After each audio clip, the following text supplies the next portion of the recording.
Má, deixa eu te fazer uma pergunta que acho que é bem importante, assim. Quando a gente tem uma gestante com mais de 34 semanas, entre 34 e 37 semanas, né? E ela chega com contrações, né?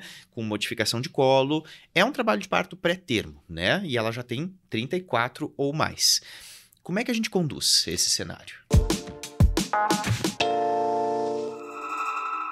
Vamos lá. É uma pergunta que parece fácil a resposta, mas não é tão fácil assim a resposta, Jader. Porque assim, a gente tem que falar muito aqui no nosso videocast e nas aulas sobre o protocolo do Ministério da Saúde, sobre o que a gente tem de realidade aqui no Brasil e como a gente deveria mais agir. Mas mesmo aqui no Brasil, a gente já está mudando, às vezes, um pouco o nosso raciocínio, tá?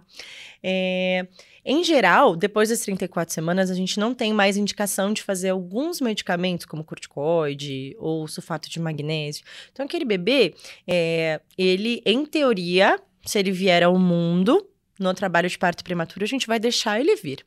A gente não vai inibir aquelas contrações, a gente vai respeitar aí o organismo da paciente que está falando que precisa nascer por algum motivo que às vezes a gente não sabe qual que é.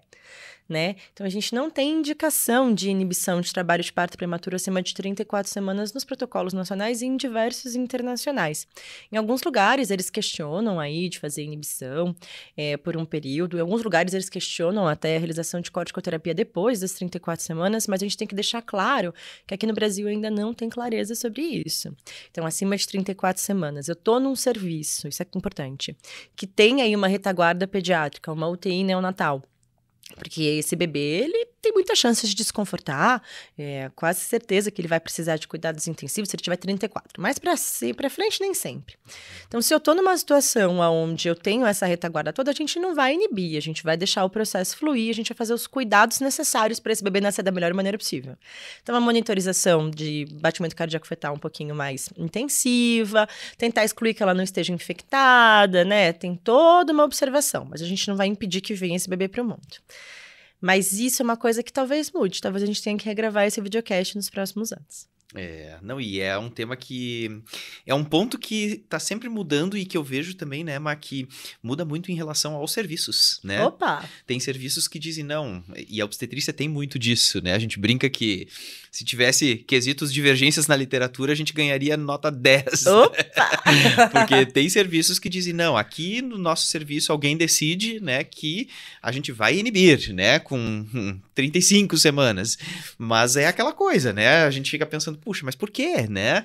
Então, a gente tem que seguir a diretriz oficial. E realmente, né, a gente não tem as diretrizes oficiais, inclusive a que saiu do Ministério da Saúde em 2022, né? Deixa bem claro que a partir de 34 semanas não existe mais sentido, né, em a gente fazer corticoterapia antinatal, né? E nem muito inibição menos do trabalho de parto tocólise. prematuro.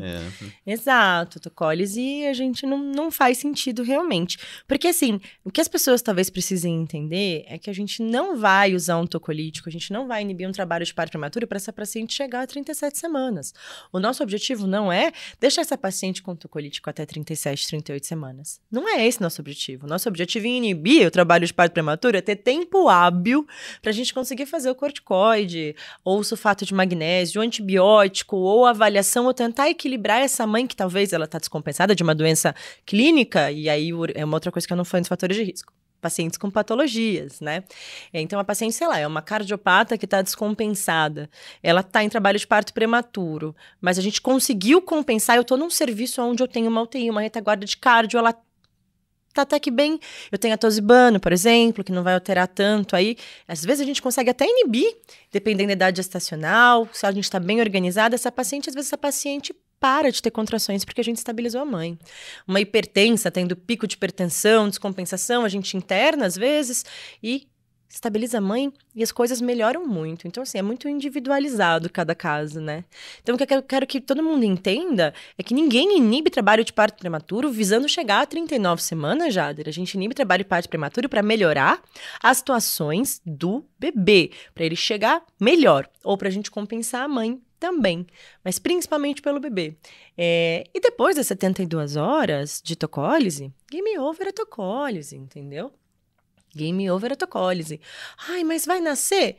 Poxa, se for um trabalho de parto prematuro de verdade, porque às vezes a gente fica na dúvida e na dúvida acaba inibindo, a chance de nascer na próxima semana, 10 dias, é elevadíssima, né? Mas, às vezes, a gente retira tocolítico e a paciente tá lá, tranquila, e vai por muito mais tempo. Então, se o médico entender que nosso objetivo não é chegar a 9 meses e orientar isso para paciente... 9 meses, olha lá. 40 semanas, parece que estou falando com paciente. Não. Que o nosso objetivo, é que eu falo bem assim, eu falo, não, olha, mas é isso aí. meu objetivo não é chegar a 9 meses, meu objetivo é assim, chegar até semana que vem com corticoide feito, sabe? Se a gente ganhar alguma coisa a mais, a gente tá no lucro.